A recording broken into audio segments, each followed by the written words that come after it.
It is a work of beauty and precision. Each hour, each minute, each second is arrived at with absolute accuracy. It is composed of almost 1,000 parts. Springs and gears, levers, wheels, jewels, glass. On the back are engraved the initials of the owner, JWB. This is the watch of a murderer. It is now 2:20. He will kill at 10:17 tonight.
Mary?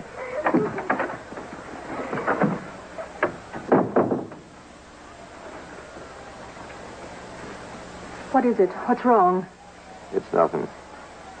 Bad dream, that's all.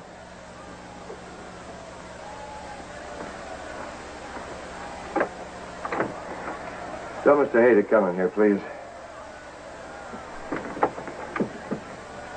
I told you I shouldn't take a nap after lunch. Not when I've stuffed myself with all that apple pie.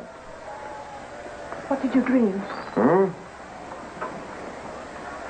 I don't know. It was nothing. Now, look at that time. Almost 2:30. Half the day gone. Tell me. Oh, Mother. What did you dream? Well, I dreamt the South won the war. And they put me on exhibition in a little cage. Only nobody would pay a nickel to come see me.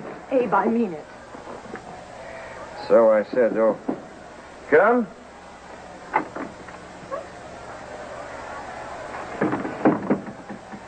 Good afternoon, Mr. President. Not much left of the afternoon, good or bad. You should awaken me. Well, sir, you seem so tired. How many hot and hungry politicians have we today?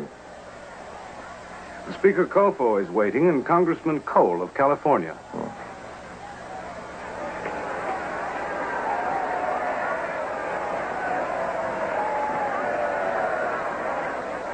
Look at them. Did you ever see such happiness? Why, they're busting with it. Mary, today, for the first time in 4 years, the war is spoken of in the past tense.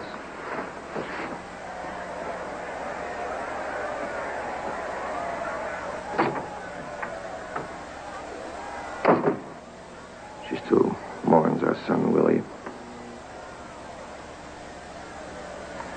Since when do I have to explain to you?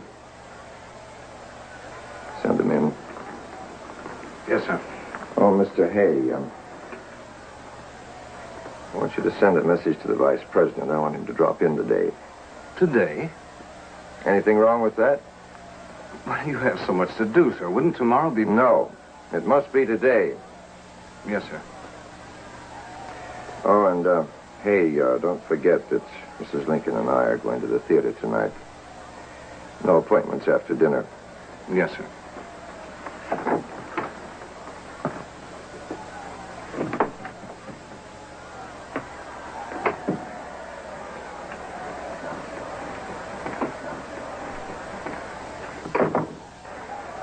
Oh, Mary, please be happy. It's such a wonderful day. Please don't spoil it.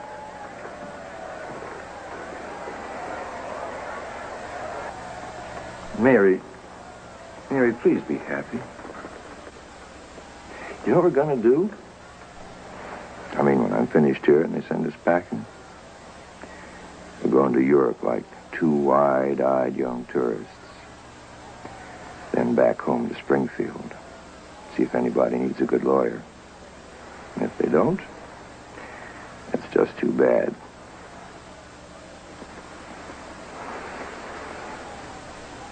Well, what's so awful about a few acres along the Sangamon? Spending our days on our front porch, rocking back and forth, swatting mosquitoes.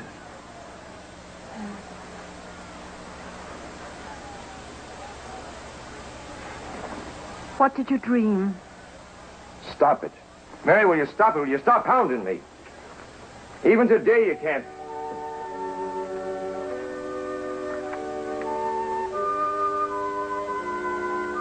I'm sorry, Mother. But when I'm tired, you shouldn't badger me like that.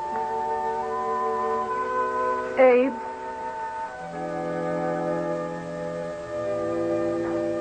I want to know. Because you're a busybody wife. Twist me right around her little finger. And you let me keep my dreams to myself. Because I'm so afraid. Of what? All day today I've had the strangest feeling. I can't explain it. No, Mother. I had the same feeling once before. The day our Willie died. Oh, Mary. I did.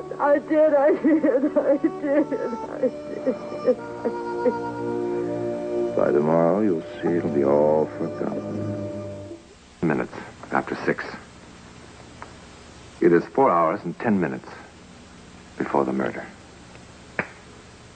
The president is just finishing his evening meal. He bites into a pear and jokes with his boys. The sun has reached the horizon and night comes swiftly. And with it, an inexplicable knowledge of what is to be moves everywhere. In North Carolina, in a Union Army camp, a barber suddenly stops shaving a soldier. His hand trembles, and he murmurs, "Something bad is happening to Mr. Lincoln." In southern Illinois, an old lady who helped to raise Lincoln burst into tears without knowing why. In the living quarters and editorial office of the Elgin Eagle in eastern Pennsylvania, something absolutely unexplainable is happening. He's not there. Where is he? He's in the print shop. What's he doing there? From the sounds of things, he's working. Doesn't he know that a stroke is nothing to be treated lightly? I told him that, but he locked the door. Maybe he's had another attack.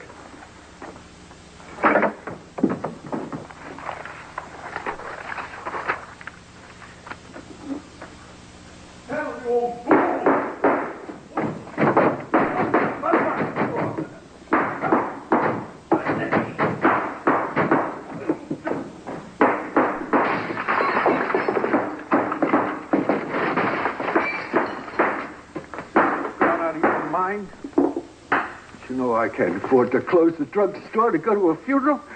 And the doc told you to...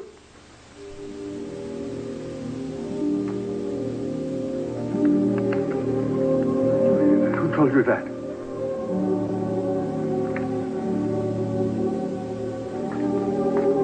Miss North! Come in here and hurry! The way people are. What do you want? A howling mob in here that burned down the place for spreading these lies? Matter? Is he sick? Shall I run for the doctor? Where could he have heard that? Nowhere. He's been in the kitchen or his bedroom all afternoon. Nobody came to talk to him. Not a soul. But there's nothing wrong with Mr. Lincoln. Why would he print a thing like this?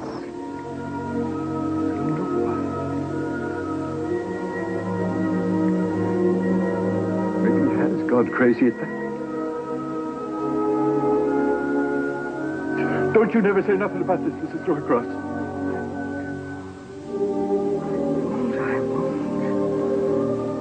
Now you run for the doctor fast.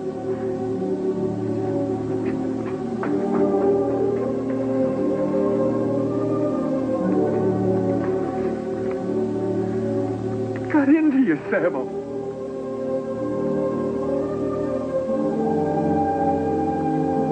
Why did you do it?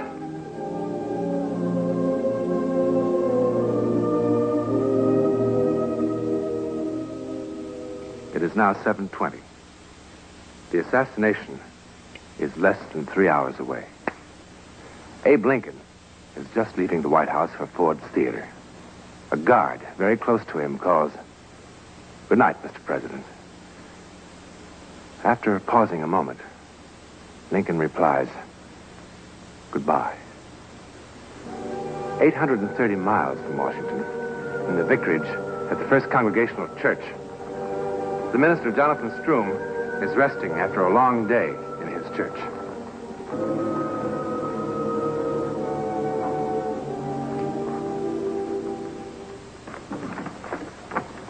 Do they feel any better?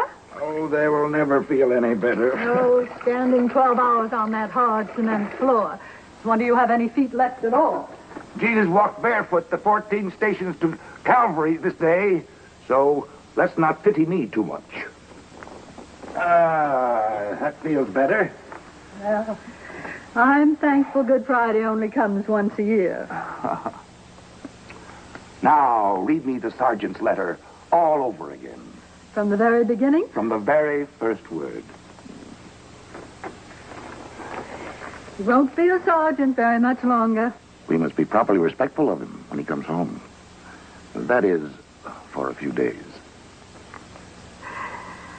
Dear folks, it sure is beginning to look like peace, and everybody's pretty darn excited.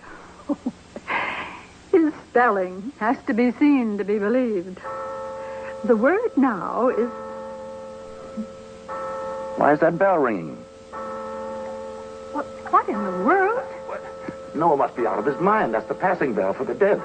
He must be drunk again. No, Ellen. I don't care how long he's been sexton of this church. You just can't let him do these things. Pastor? How did our bell start ringing? Well, we thought it was you. Why would I be ringing the death bell? I bet some children broke into the tower again. I told you to keep it locked. Well, I do, sir. I checked it just a little while ago. Stop them, John. It sounds so awful. There's that Peterson boy again. He's always in the mischief. He's a rascal. The leader of all those boys. How do you suppose those kids got in there? Beats me.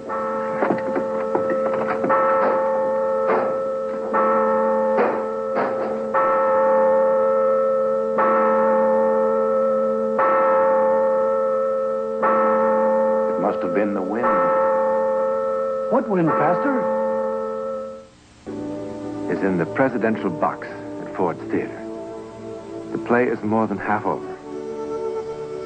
John Wilkes Booth walks calmly through the lobby, nods to the ticket seller, listens to the audience laughing at the simple humor of our American cousin. He starts up the flight of wooden stairs. Lincoln, at ease, amused by the play, reaches for his wife's hand. Booth's hand closes around the stock of a brass pistol. "12 minutes past 10. Directly across from the theater, in a two-story wooden house at 453 10th Street, a soldier angrily exits his rented room. Hey, landlord. Landlord! Yes? What kind of place are you running here, anyway? When I rented that room, I told you I wanted peace and quiet. Seems to me it was peaceful and quiet until now. Well, how about all this weeping and wailing? Wailing? That sounds like the end of the world or something. I got enough troubles of my own without being kept awake by somebody else's. What are you talking about? Are you deaf? Can't you hear it? Sounds worse than a field hospital. Well, I guess you heard the people passing in the street. It's a great night in Washington. Well, it didn't sound... It sounded like crying. I don't hear nothing now. Maybe you'd fallen asleep. Maybe it was a dream. I wasn't asleep. It sounded funny. There was nights in the hospital when I went out of my head and heard lots of noises, but this was different. I don't hear no sobbing now. No. You probably have dozed off without knowing it. It's happened to me lots of times. Well, I didn't. Well, maybe I did. I'm sorry I yelled at you. Well, good night. Good night, soldier.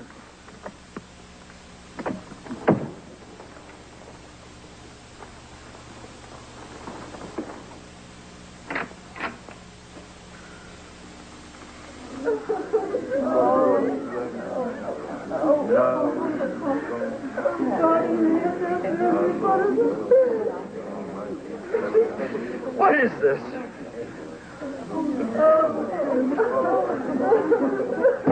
Shut up! Shut up! Shut up! Shut up!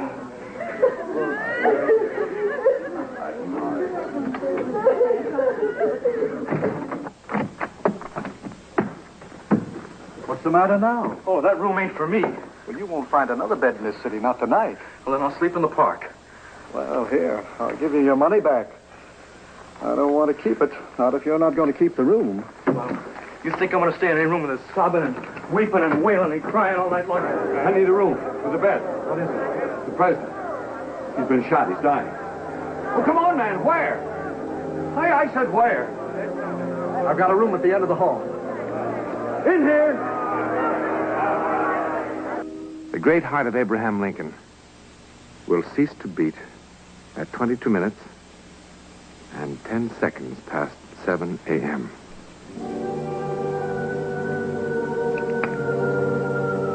And so the strangest and saddest hours in American history come to an end. And of these hours, what is truth and what is legend? Who can know?